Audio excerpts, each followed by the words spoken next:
শাকসবজি ও ফলে ক্ষতিকর উপাদানের উপস্থিতি জানতে পৃথক দুটি গবেষণা পরিচালনা করেছে বাংলাদেশ নিরাপদ খাদ্য কর্তৃপক্ষ।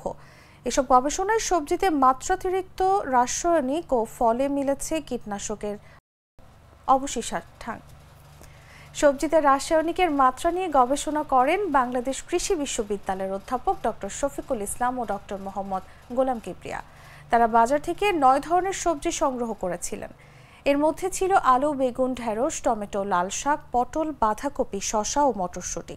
গবেষণায় দেখা গেছে এসব সবজিতে লেড, ক্রোমিয়াম, কাডমিয়াম সহ বেশ কয়েকটি রাসায়নিকের উচ্চ মাত্রার উপস্থিতি পাওয়া গেছে।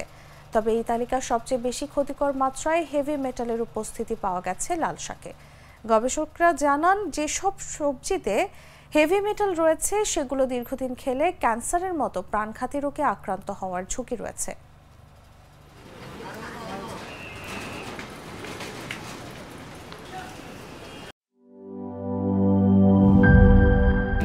স্যার, আমাদের নতুন প্রোডাক্ট সিক্সার্স। দেখতে তো ভালো, খেতেও ভালো। তুমি একটু বেশিই বলো। জানি স্যার, বিশ্বাস করবেন না, তাই সুপার স্লো মোশন ক্যামেরা নিয়ে এসেছি। দেখেন স্যার, চকলেট, পিনাট, ক্যারামেল ও নোগাটের দারুণ কম্বিনেশন এলো সিক্সার্স চকলেট কোটেড বার। পুরোটা এনার্জি।